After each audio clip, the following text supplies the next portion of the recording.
Programa para sa ligtas at makakalikasang pagsalubong sa bagong taon inilunsad ng Eco Waste Coalition.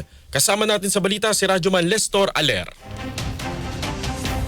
Kasamang Xander, kasamang Aljo, inilunsad ng Eco Waste Coalition katuwang ang mga health professionals at ahensya ng pamahalaan ng kanilang kampanyang Iwas Papo-Toxic sa Pininyahan Elementary School, Quezon City. Layunin ng programa na hikayatin ang mga mag-aaral na iwasan ang paputok at pumili ng ligtas at makakalikasang paraan sa pagdiriwang o pagsalubong ng bagong taon at gumamit na lamang ng mga alternatibong pampaingay gaya ng marakas na gawa sa recycled materials, tansan, tamborin at mga kagamitang pangkusina gaya ng sandok at kawali.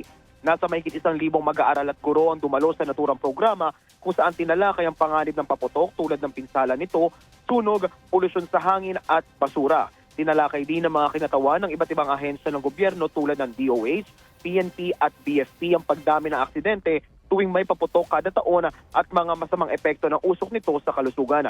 Binigyang diin ng mga magulang at leader estudyante sa ginawang programa ang kahalagahan ng kaligtasan at pangangalaga sa kalikasan. Kasabay rin ng kanilang panawagan na gawing masaya, ngunit ligtas at paputok-free ang pagsalubong sa bagong taon. Kasama mo sa DZXL RMN Manila, Radyoman Lestor Aler, Tatak RMN.